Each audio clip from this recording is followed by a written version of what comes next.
JD Pickle, is that his name? Am I pronouncing it right? Yeah, you were pronouncing it right. Okay.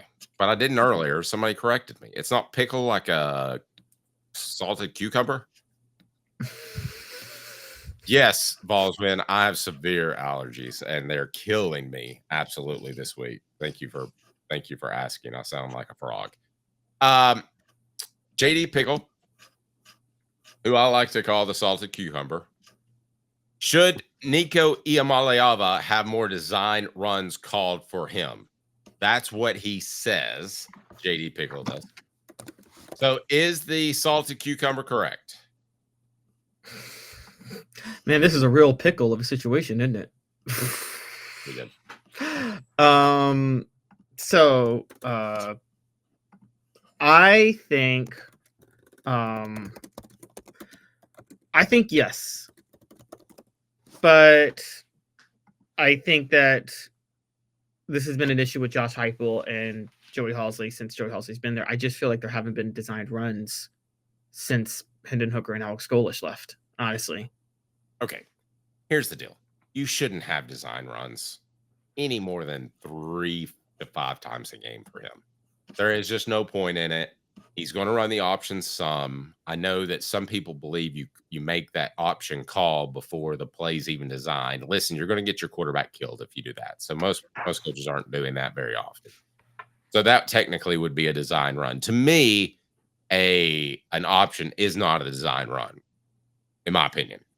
Because, I mean, a design run to me is where you are definitely taking the football and running down the field. Okay, so that's just me. You can look at it differently. But more design runs, let's go ahead and make it 5. Should Tennessee have 5 design runs, not rollouts, not options? I say absolutely no. And it's Bank on It, brought to you by Commercial Bank. Commercial Bank is your neighborhood bank. What makes us different from other banks? We understand that every customer has unique opportunities, challenges, and financial concerns. We don't expect you to fit into the same box as the next person or business.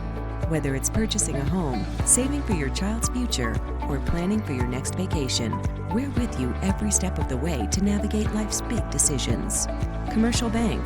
Life. All right, Caleb. So I've got it at 5. I'll put it at 4.5.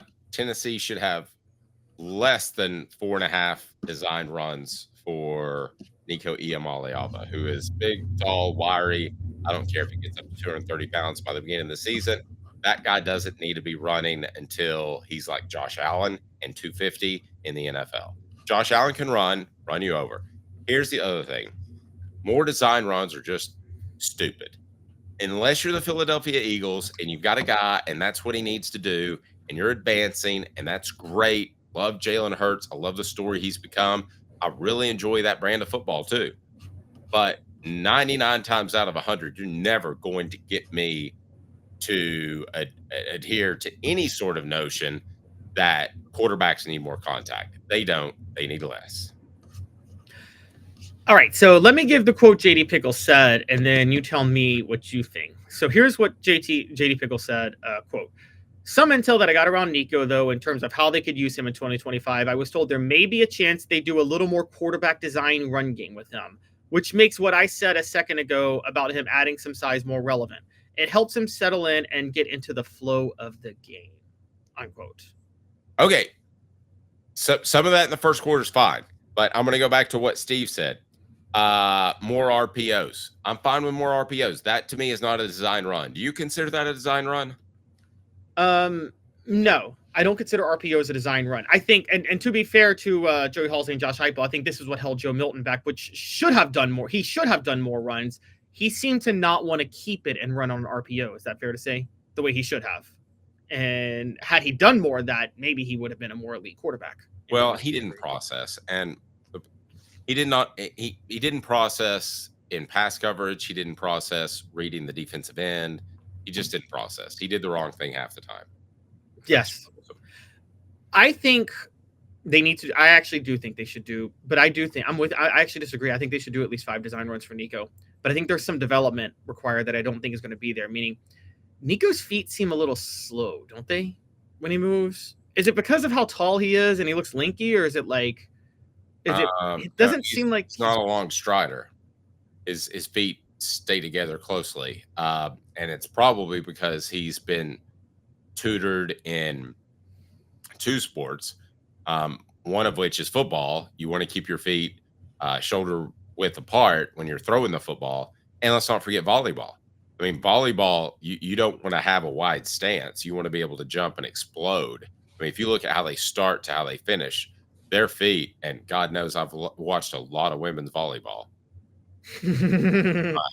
But if you look at how their feet are structured, they don't want. I mean, it's the same thing as a squat. You know, when you squat, you don't want your feet too far apart, or you're going to lose your power. So I think he's been coached to have his feet together. So I don't think his feet are slow. I think he's got a little bit of Casey Clausen. The more I watch the guy, the more he reminds me of Casey Clausen. I think he's got a little bit of his shoes tied together. Okay, so, and I agree, and that's kind of, and I didn't know if that's a form thing, like a type of form that you could correct, because like to bring it up before, like we talked about this, and you know, but like you told, I've kind of come to your side on this, but you know, when the Peyton Manning feet jabbing thing, that was David Cutcliffe coaching him to do that, right? He learned to do that from David Cutcliffe, the quick feet jabbing thing, that carried him through the NFL. So I feel like the way you move, he actually had a wider stance, if you remember it, than most quarterbacks do. That he had a very wide stance.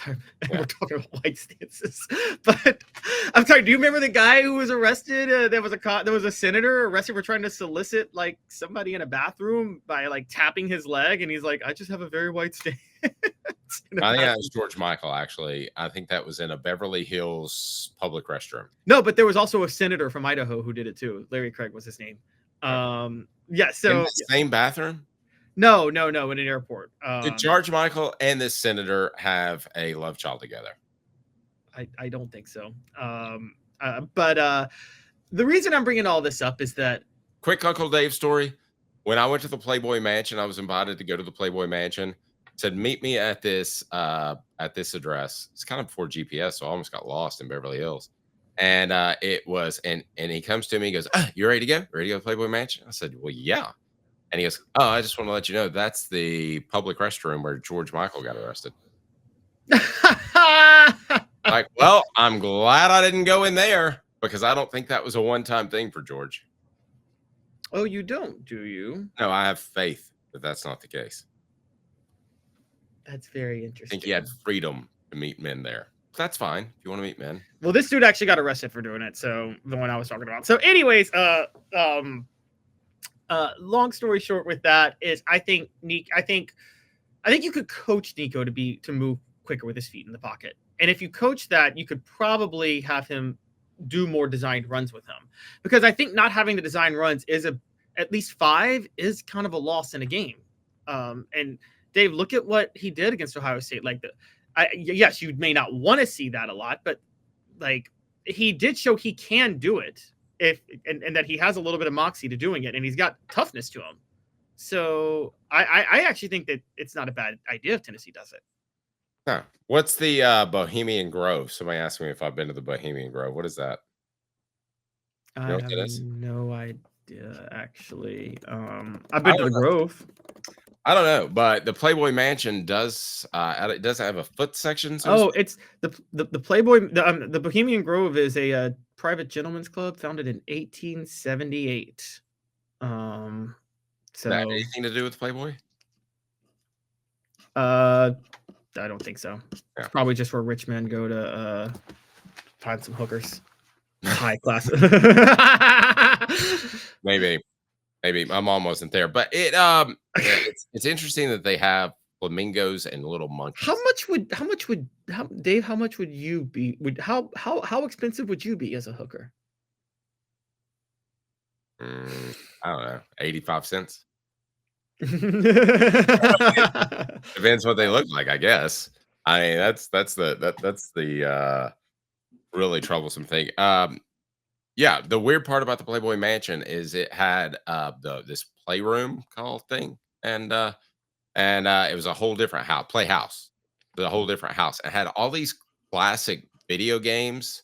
Oh, Vols wins visited the Grove. I almost knocked myself out of the grotto. It has uh, video games, which I thought was cool, but then it has the cushioned floor and let's just say lotion everywhere, so that if you feel as if you need to just drop down right there and not find a piece of furniture, you can just go at it on the floor. Okay. Is that Well, overthinking it just a little bit? significantly so. Significantly so. All right. So Yes. let's talk about Nico last year. Let's look at Nico's stats from last year. And I do believe there's something. My 3 to 4 Nico runs would all be in the first half to get probably first quarter to get him comfortable in the game. Now, short of that, Caleb, I'm not I'm not going to be running him a lot. And let's not forget his biggest gaffe came when he had the ball in his hands and ran out of bounds with no time left against Arkansas. Yes. Yes. That was a huge gaff. The bigger gaff was before then when he fumbled the ball trying to throw it. It felt like he was scared of the moment. But I've changed a lot of my feeling on that to a certain degree because I do think Nico he showed a lot of moxie against Ohio State at least. I thought he just kept continuing to get better. And I don't blame him for any of his shortcomings last year. I blame the offensive tackles and Tennessee's coaching staff for not being ready. Oh, I totally agree with you on that. Totally agree with you on that.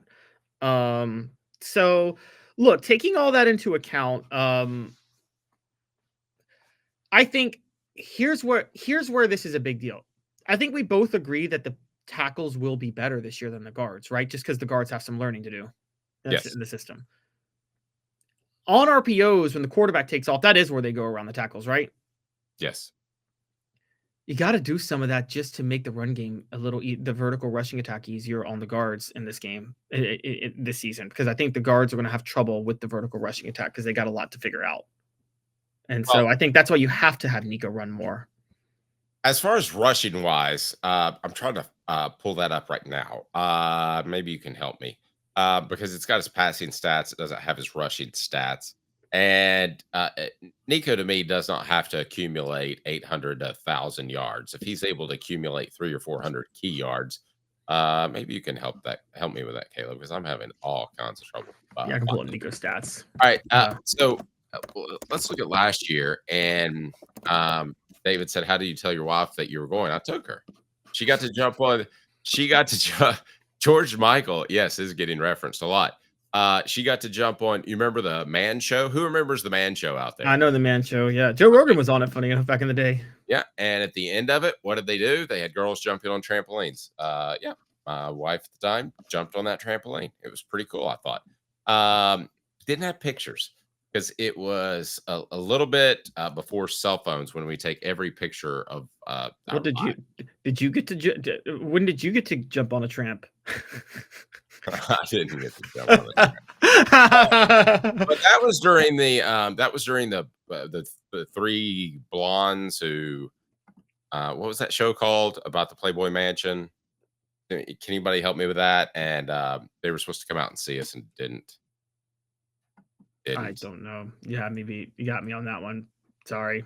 You don't remember the Playboy show? Who remembers the Playboy show? The Playboy show where they would. I never watched it. I don't blame you. It was three chicks though that like to be basically prostitutes for one Hugh Hefner, and I guess it worked out for them.